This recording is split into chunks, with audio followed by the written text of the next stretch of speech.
Isang magandang araw Pilipinas, magandang araw Soxer Gen. Welcome sa isa na namang edisyon ng programang Performing and Informing, hatid sa inyo ng Presidential Communications Office, Philippine Information Agency at Information Coordinating Network of Soxer Gen o ICONSOX. Sa ngalan ni PIA Director General Catherine Chloe Di Castro at PIA Regional Director Fryan Abquilan, ako po si Oliver Rivera at samahan ninyo kung alamin ang mga latest development programs, projects and activities ng ating pamahalaan na ipinatutupad sa bahaging ito ng bansa. Tayo po ay mapapanood via Facebook, YouTube at Spotify at maging sa ating mga partner radio station sa buong Rehiyon 12. Maraming salamat din po sa ating host ng ating venue for today's episode, ang City Mall Coronadal. And we have with us today ang ating kaibigan mula sa Department of Health, Center for Health Development, Soxergen Region, Health Education and Promotion Officer 3, Sir Arjan Gangoso, RN, MPH. Sir Arjan, good morning. Ang inyong pagbati po sa ating mga manonood. So good morning everybody, good morning sa ating mga viewers. Unang-una, nagpapasalamat po talaga ako sa Philippine Information Agency Regional Office 12 para sa opportunity na ito para makapagbigay ng mga impormasyon at kaalaman para sa ating mga viewers. Opo, shoutout mo natin si RD. So, Sir Arjan. with this, again, as what I've, big thanks po talaga sa Philippine Information Agency Regional Office 12. And also, I would like to thank our office, DOH Center for Health Development, Soxergen Region 12, to RD Tan and to our division chiefs, Dr. Amebella G. Taruk, and to the rest of our DOHHD Soxergen personals and staff for this opportunity and of course for the partnership and collaboration. Apo. Sir Arjan, alam po natin nasa holiday season na po tayo. Sunod-sunod na naman yung mga kainan, mga kasayahan, and then yung mga, syempre masasarap yung mga pagkain. Pero alam natin may mga sakit na lumalabas talaga during this holiday season. Ano po yung epekto ng holidays sa katawan ng nating mga especially mga Filipino, more on talagang kainan ang kaakibat during the holiday season po. Sige po. So yes, this coming holiday season, isa talaga ito sa ating mga tradisyon as Filipinos. Simula pa lang nung pagpatak ng Burr months, September 1 up to present, talagang preparations and of course, iba't ibang mga activities ang ginagawa po natin. Pero this holiday season, isa sa mga panawagan po talaga ng Department of Health at yung ating mga nasa health sector ay yung ating mga staying healthy tips during the holiday season. Bakit nga ba ito binigyan ng importansya? Or ano ba yung pinagkaiba nito sa ordinary na buwan? Bakit kailangan itong holiday season, kailangan natin, kailangan doblehin natin yung pagprotekta ng ating sarili. It's because, sa holiday season, anong nangyayari? Nagbabago ang ating routine. Yes. Katulad ng pagkain, preparations natin, lalong-lalo na paano or ano yung mga ihahanda po natin. So karamihan po talaga ng hinahanda natin na mga Pinoy ay yung mga maaalat, matatamis, or even yung mga matatabang mga pagkain po natin. Kasi yan na yung kung sa atin pa part of our traditions and preparations. Besides preparing for our food, isa din po sa mga pagbabago during this holiday season natin sa ating routine ay mas onti yung tulog natin, bakit nga ba mas onti ang tulog? It's because, 'di ba? Sunod-sunod. Una, yung mga nagsisimbang gabi. Pangalawa, because this holiday season, ang ating mga relatives, friends from other parts of the country or even abroad, umuuwi. So, Reunion. Yes, reunion given the limited time na meron po tayo. Isa sa mga ginagawa po natin para ma-enjoy ang oras o ang bonding with them, it's sleepless nights or yung mga late night talks and early morning talks with them. Kaya kulang sa tulog po tayo. And hindi lamang po yan. Ano pa yung isa sa mga pagbabago during this holiday season? Besides sa pagkain, besides sa kulang Tulog. po yung tulog po natin, no? Dahil sa mga bonding moments, minsan hindi na natin nagagawa yung ating mga pag-e-exercise. Yeah. Bakit? Dahil sa stress, sa preparations, sa iniisip po natin ano yung ipe-prepare, ano yung ating mga Ireregalo. ireregalo. Naka-ready na ba yung bahay natin Yung kapag dadating ang mga relatives and friends? So, that's one thing Mga na... OOTD. Yes, OOTD natin. Or yung mga Christmas special events po Opo. natin. So with that, that's kung sa atin pa, yan yung isa sa mga kailangan po natin tingnan or Factors. preparahan para sa sarili po natin para maiwasan ang mga komplikasyon. So, yun nga no, ulitin ko lang po, pagkain dahil sa holiday season, kulang sa tulog, and yung stress na ating na-experience for the preparation. Opo. Lahat ito, sir, sabay-sabay na kumikilos. Paano po nakakaapekto? Oo. Sample. So, with this natin, no, dahil ito, yung mga pagkain, kulang sa tulog, at yung even stress, yan yung ating mga risk factor, kumbaga, or yung mga sinasabi po natin, nakaka-contribute para lumala or magkaroon ng mga lifestyle-related or even yung mga non-communicable na mga disease po na pwede po nating makuha during the holidays. Opo. Sir, simulan natin sa isa sa pinaka-common or delikado kapag napabayaan po, sir. Hypertension or high blood pressure, isa sa mga pinaka-sensitibong kondisyon sa panahon po ng holiday, sir. Ano yung nangyayari sa loob ng katawan kapag ganito po?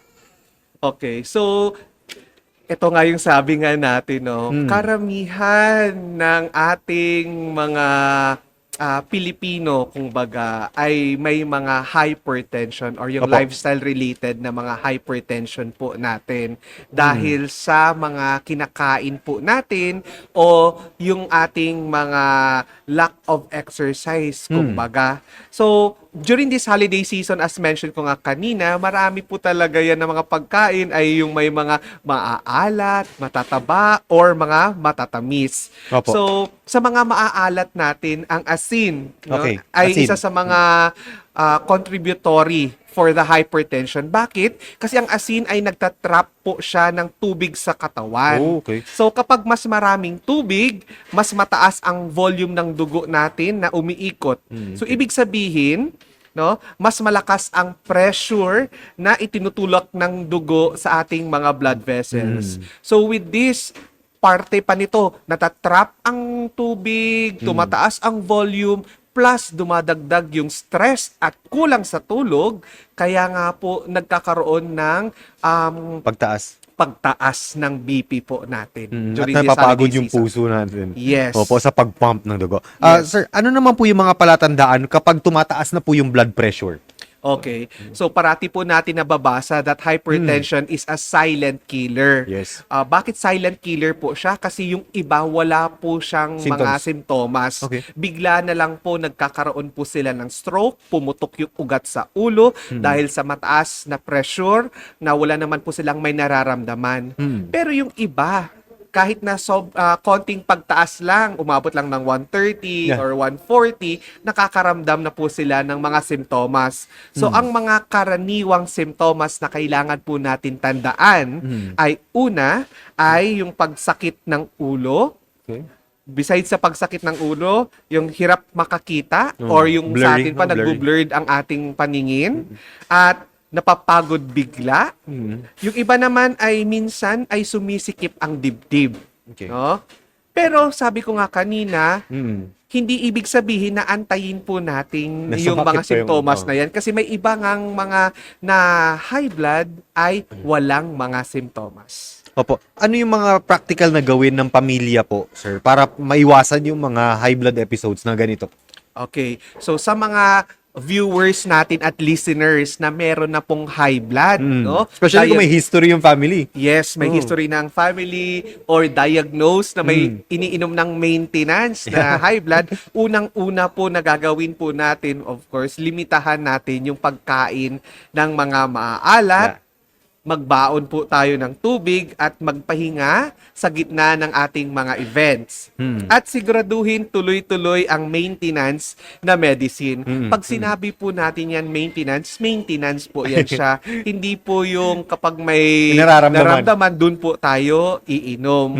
Pero paano po natin maprotektahan ang sarili? Katulad ng kanina na sabi natin na may ibang mga high blood na walang simptomas. Paano po ba natin yan siya mapoprotektahan or paano natin maiwasan ang komplikasyon? Kasi ayaw naman po talaga natin, no, na bigla na lang po tayo ma-stroke or bigla na lang po na sumikip ang batok po natin at yung nahihilo at biglang nasusuka. So isa po sa gagawin po natin is yung pag-monitor parati ng BP. Kasi importante po talaga na minomonitor po natin ang ating blood pressure para maiwasan ang komplikasyon. With or without history. Yes. Dapat regular din yung pag-check ng BP. Yes. Opo. Yes. Opo. Sir, mula sa asin na stress, punta naman po tayo dun sa mga matatamis. Ito naman po, sa dami ng mga desserts, soft drinks, tuwing holidays, madali rin po tumaas yung blood sugar naman po. Ano yung kaibahan ng treat at harmful sugar spike, sir? Okay. Sige, sugar naman tayo. So sugar. So ibig sabihin po nito, ating mga diabetes, no? Opo. Diabetes. So type 2 diabetes po natin dahil po sa ating lifestyle, no? So treat ay small portion lang ng at may kasamang balance meal po dapat tayo. Balancing pagkain ang kailangan Maliit. po natin, no? So harmful spike ay nangyayari kapag sunod-sunod ang pagkain ng matatamis, malalaki ang portion at sabay pa ang sugary drinks. So, bakit po natin nasabi yun na yung harmful spike? Meron po kasi tayong isang mga ugaling mga Pilipino, no? Gusto ko lang po talaga to na ma-share sa ating mga viewers at listeners. Isang ugali ng mga Pilipino, lalo na kasama po natin ang mga mahal natin sa buhay, family and friends na galing sa ibang bansa or galing sa ibang lupalop po ng Pilipinas. At pag mag-gathering po tayo, marami po talagang handaan. Isa sa parati ko po kasi minsan naririnig na okay lang itong kumain kasi ngayon lang naman, no? Bihira lang nangyayari ito. KJ naman ako kung hindi ako sasabay sa pagkain sa kanila. So yan po yung isa sa mga rason bakit nagkakaroon po tayo ng harmful spike, kumbaga. Kasi excessive eating ng mga matatamis, malalaking portion kasi masasarap ang mga niluto. And of course, no, hindi lamang po 'yan, kundi sabayan pa yung pag-inom ng ating mga soft drinks. For example, sir, yung treats, isang slice lang.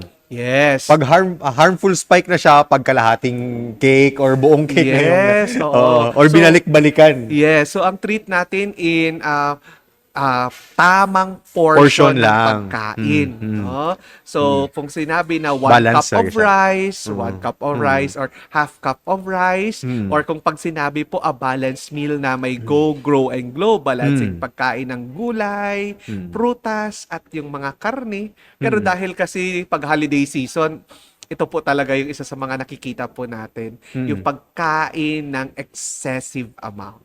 Opo. Sir, meron ding mga usual na nakikita natin ngayon, nasa running and walking era na tayo. Paano makakatulong yung ganun po? Simpleng paglalakad. Okay. So katulad natin, no, sabi natin kanina nung unang parte po ng ating episode na ito, sabi natin isa sa mga rason po kasi talaga, no, besides sa excessive eating po natin, ay hindi na po tayo nakakapag-exercise dahil sa pagpuyat and of course kakaisip ko ano pa po yung ating mga ire-ready natin.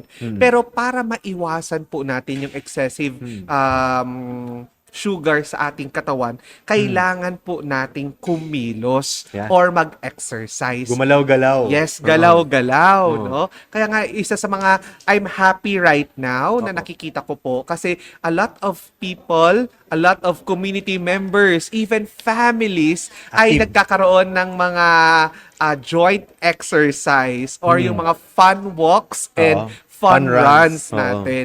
And hindi lamang po yung fun walks and fun runs, kundi nakikita ko naman po na yung mga Zumba sa mga strategic places po natin. So ito yung isa sa mga nagbibigay ng proteksyon para po maiwasan yung pag-spike up ng ating mga blood sugars po natin. Opo, para maiwasan po natin yung problema, mag-portion control, kung ano lang yung sapat lang yung kakainin natin and balance dapat. Tapos uminom ng tubig imbis ng mga soft drinks, sir. Yes. And then maglakad pagkatapos kumain. And then yung sugar at fats, pareho po siyang may epekto sa puso. Yes. Another thing, Sir Arjan, is tuwing holidays, tumataas din yung kaso ng chest pain at heart attacks, lalo na dun sa mga may existing na heart conditions. Bakit po madalas yung chest pain tuwing holidays? Okay, sige. So, kapag mabigat ang kinain, mas maraming dugo ang kailangan ng ating tiyan or yung digestive system po natin. So, napapagod ang puso lalo na kung may bara ang ating mga ugat. So, tumaas din ang stress kasi sa kakaisip kung ano yung ipapakain, Okay. ready na ba yung ating mga bahay, o kung nag-e-enjoy ba yung ating mga bisita. And hindi lamang yung stress, kahit yung adrenaline rush Yeah. natin tumataas. So, sobrang excited mo. Yes. Lahat ng okay. Yes, no? Kaya yun yung isa sa mga kadahilanan.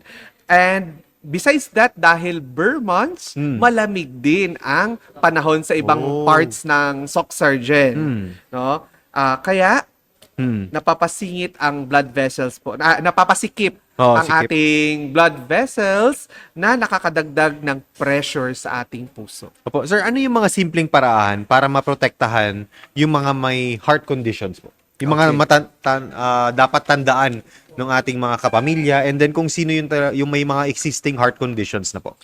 Okay. So, katulad ng ating mga nasabi na po kanina, Yeah. pinaulit-ulit po talaga Yeah. natin ito. Emphasize natin to, sir. ini-emphasize po talaga natin, una, iwasan ng sobrang pagkain ng madaming pagkain natin. So kung makita po natin, hindi lamang po yan siya sa hypertension, hindi lamang po yan siya sa diabetes, kundi even for those individuals na mayroong existing chest conditions or heart problems, isa po ito sa mga preventive measures po natin. Dapat in moderation and controlled po ang ating kinakain para maiwasan ang mga komplikasyon.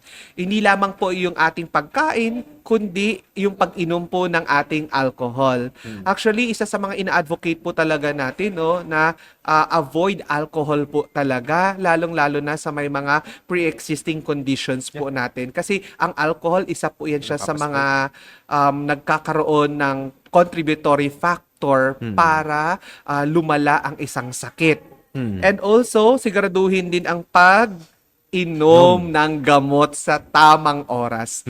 Alam po natin na yung stress and adrenaline minsan nakakatulong. Bakit? Nakakalimutan po natin because of the happiness na nakikita po natin ang ating loved ones, ang ating family members and friends during this holiday season. But isa sa mga kailangan po talaga natin ay ugaliin ang tamang pag-inom sa tamang oras ng ating mga maintenance na gamot. Opo. At hindi lamang po yan. Dapat maging alerto po tayo kung sakali man tayo ay nakakaramdam ng chest pain, paghingal, or Oo. hirap sa paghinga, paghinga. at biglang paghihina. Kasi minsan, Akala natin sa pagod lang. Oo, akala natin pagod lang, or akala natin tears of joy lamang. Pero yun pala yung isa sa mga senyales na nagsasabi na, naku po, ang ating katawan ay nagkakaroon ng mga Bumibigay komplikasyon. na. Yes, Oo. bumibigay. Kaya Opo. kailangan natin yan tandaan. Another thing, sir, cholesterol and then yung taba sa dugo. Kapag sunod-sunod po yung handaan natin usually, di ba? Madalas fried, oily, or creamy yung mga handa. Ano yung effect po nung fatty food sa ating cholesterol? Okay. So, Eto talaga. Ito na naman. Hindi Si talaga to cholesterol. hindi talaga to naiiwasan. Shoutout sa Team Cholesterol. Oh, sige. Hindi talaga Oo. to naiiwasan. Karamihan ng handaan, hindi nawawala ang prito. Yeah. Kahit saan tayo pupunta ng mga naghahanda ng pagkain, talagang hindi nawawala yung Si Pride. fried or yung prito po natin. Hindi lamang po yung prito, Hmm. kundi even yung mga Matataba. matatabang pagkain at yung mga creamy dishes natin. Mm. So, ang saturated fat at trans fat ay nagpapataas ng ating bad cholesterol sa ating katawan. Sabi nga natin kanina, eat in moderation. Pero dahil hindi napigilan yung pagkain ng madami, pagkain ng mga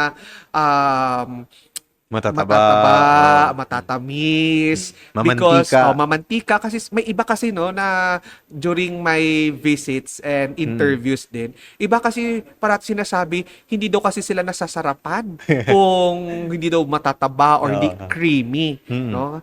And dahil masarap ang pagkain, the more na mas napaparami tayo ng kain. So, ang sobrang sugar ay nagpapataas din ng triglyceride din po natin. So, kapag mataas ang mga ito, nagbabara ng ugat at tumataas ang risk ng heart attack. So, sabi nga natin din kanina, biglaan ba ito? So, the answer is no. It takes time, no? It takes time. Kaya yung iba, kung parati ito ginagawa, month-long celebration, sabi nga natin, tayo mga Pilipino, basta pag patak ng Bear Month, September 1, nako po, lahat ng handaan, lahat ng preparations, no? So, it takes time. So, kung nagiging routine natin yung excessive Patong-patong eating, kulang sa tulog, or even lack of exercise, ito yung isa sa mga kondisyon na tumataas ang ating bad cholesterol sa ating katawan. Opo. Sir, yung ano naman effect ng ano, bakit mahalaga yung fiber sa ating katawan? Opo. So, bakit nga ba mahalaga ang fiber? Kaya nga sabi natin kanina sa ating pagkain dapat may gulay. Because ang mga gulay, isa yan siya sa mga Gulay, source prutas. ng ating fiber. No? Mm. So, binabawas ng fiber ang cholesterol sa pamamagitan ng pag-bind nito sa mga excess cholesterol sa ating bituka.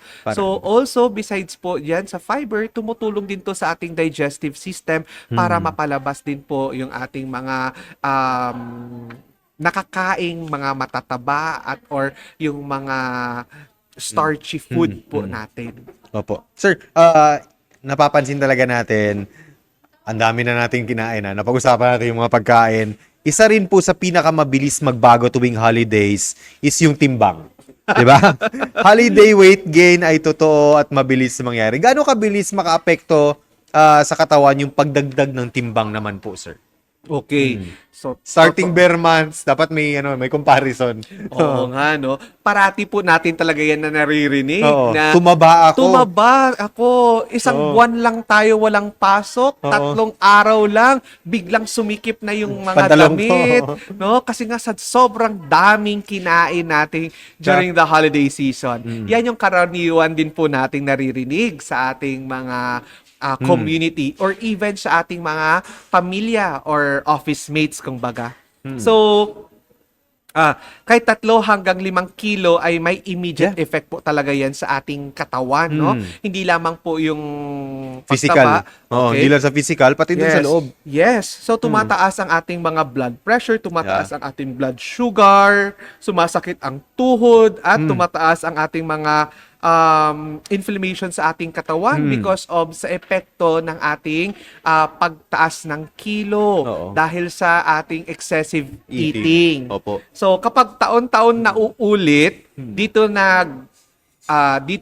Nagde-develop na siya. Yes, dito yung mga cause bakit nagkakaroon po tayo ng lifestyle-related na mga sakit for non-communicable katulad ng high blood, diabetes, and yung ating sinasabi kanina, yung mga cardiovascular diseases po natin or yung mga ugat po natin nagkakaroon ng blockage dahil sa mga matataba or sa taba. Opo. Sir, aside po dito, naririnig din natin tuwing holiday season, tumataas yung mga nagrereklamo sa mga gout. Nagkakaroon ng common din yung gout flare-ups. Bakit po madalas yung pag-attack, yung gout attack pagkatapos po nung mga salo-salo, sir? Okay, so lalong-lalo na yung mga individual na mataas na po talaga yung ano no, yung mga gout natin or yung uric sa ating katawan, Uric acid. nag-flare up, masakit. So, bakit nga ba? It's because sa ating kinakain. Okay. So, ano ba yung mga kinakain? Oo. Katulad ng red meat, seafoods, at beer sa handaan, no? So mataas ang purine sa mga ito. Oh, okay. So ang purine ay nagiging uric acid. So kapag sobra ang uric acid sa ating katawan, nagiging crystals sa joints kaya sobrang sakit. So nagde-develop siya into crystals. Kaya into gout. Yes. Opo. Kapag excessive or masyadong mataas. Opo. No? Sir, dito naman tayo. Lipat tayo sa mga kondisyon sa baga. Affected nito hindi lang mga matatanda, especially sa mga bata natin, sir. Asthma and lung conditions tuwing holiday season. Paano po naapektuhan nito yung may mga asthma po? Okay, so isa din sa mga na-observe po natin no, tuwing holiday season, tumataas din po yung ating mga asthma and some of the lung conditions po natin or yung mga sakit. Bakit nga ba? Oh. Number one, ang kadahilanan po nito ay yung sa ating mga paputok, Yeah. no? Usok mula sa mga ihawan Yeah. at besides sa paputok at usok, isa din po ito sa mga ang stress level din isa sa mga contributory factor Ano po, bakit nagkakaroon po sila ng mga asthma. Ano yung mga practical tips, sir, para maiwasan yung mga attacks na ganito? Okay, unang-una, isa sa mga inaadvokasya po talaga ng ating gobyerno, lalong-lalo na ang Department of Health, ay huwag po tayo magpaputok, no? Kasi besides sa maiwasan po natin ang asthma po natin, nagkakaroon din po tayo ng happy celebration. Bakit happy?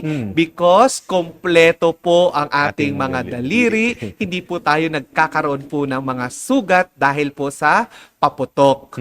Pangalawa naman po ay yung ating mga ihawan po Opo. natin. Alam po talaga, isa sa mga favorites po minsan natin is yung mga lechon Oo. and yung mga barbecue. Barbecue. So, we should place it in a strategic location na kung saan malayo po yung ating mga may asthma or magsuot po tayo ng mask para maiwasan po yung paglanghap po natin ng mga dust or yung mga smoke particles po natin na nakakadulot ng asthma Asthma. attack po natin. At And- sabi ko nga kanina, stress. Opo. So, iwasan po natin ang stress para hindi po matrigger ang ating asthma. Sir, idiretso na natin. Lahat yung kanina mga physical po na mga sakit. How about mental health naman, sir? Mental and emotional health. Kasi masaya yung holidays, marami ring nakakaramdam ng pagod, stress at lungkot. Ano kaya yung dahilan bakit madali tayong ma-overwhelm po during the holiday season? Okay, so stress naman po tayo or Stress sa na tayo. emotions Yeah. po talaga natin, no? Emotions. Oo. So may pressure na maging masaya. Yeah. May gastos, Siyempre, maraming may pera. family conflicts, some of us experiencing Opo. family conflicts at madalas may kulang sa Tulog. So tumataas ang cortisol na nakakaapekto sa ating mood, appetite at energy level po natin. Opo. Ano yung magandang gawin, sir, ng family kapag may napapansin nila na yung family member nila or friends nila ba ay emotionally drained na po? Okay. So, karaniwan na po natin ito naririnig Yes. sa generation na ito, emotionally drained or yung mga social, social Anxieties. batteries. Oo, medyo, nade-drain na. drain na daw or emotional drain. So, paano po natin natutulungan po yung may mga emotionally drained po natin na mga kasamahan or baka tayo Hindi tayo emotionally mismo, oh. drained no, during this holiday season? Una, makinig ng hindi humuhusga. Okay. No? Non-judgmental po tayo. Oo. Next, no, alam po natin may iba ayaw. Gusto lang magpahinga. Yes, gusto magpahinga. So, sabi nga natin kanina, rest is important. Kaya Yes. huwag pilitin sumama sa mga activities, lalong-lalo na yung ating mga kasamahan sa bahay or family members or friends na may mga sakit na Yeah, po may talaga, nararamdaman na. may nararamdaman para hindi po lalala at hindi po magkakaroon ng triggers ang kanilang mga sakit. Kaya huwag po natin silang pilitin kung sakali, no? And payagan silang magpahinga. Kasi importante po talaga ang rest natin at iparamdam na may sumusuporta sa kanila. So babalik po tayo sa sinabi Ganun natin ba na- kanina, non-judgmental po. Opo. Sir, medyo naubusan na po tayo ng oras. Before we end po, baka mayroon po kayong paalala sa ating mga manunood po. So sa lahat po ng ating mga listeners and viewers, unang-una po, parati po kayong makinig at sumabaybay sa ating Philippine Information Agency na mga videos para po sa mga additional learnings and informations ng ating gobyerno. Kapag naman po sa Department of Health, isa po sa mga paalala po namin, unang-una sa holiday season na ito, let's celebrate with joy, love, and collaboration and teamwork. So una, eat in moderation, Yeah. no? A balanced meal, have complete rest, and besides that, no, iwasan po natin ang paggamit ng mga paputok. Iwasan po natin yung paggamit ng mga paputok para ma-enjoy po natin ang ating mga Holiday season. holiday season. At bago po ko po makalimutan, Sige po. no, besides sa pagkain at pag-iwas ng paputok, isa po sa reminder din po natin, proper storage ng pagkain. Yes. Para po maiwasan din po yung tinatawag Spoilage. natin na food poisoning or food spoilage po natin. Sige po, maraming salamat po sa ating guest mula sa Department of Health, Center for Health Development, Surgeon Region, Sir Arjan Gangoso, ang Health Education and Promotion Officer 3. Sa ngalan ni PIA Director General Catherine Chloe De Castro at Regional Director Frian Abquilan, ako po si Oliver Rivera. Maraming salamat at isang magandang araw, Surgeon.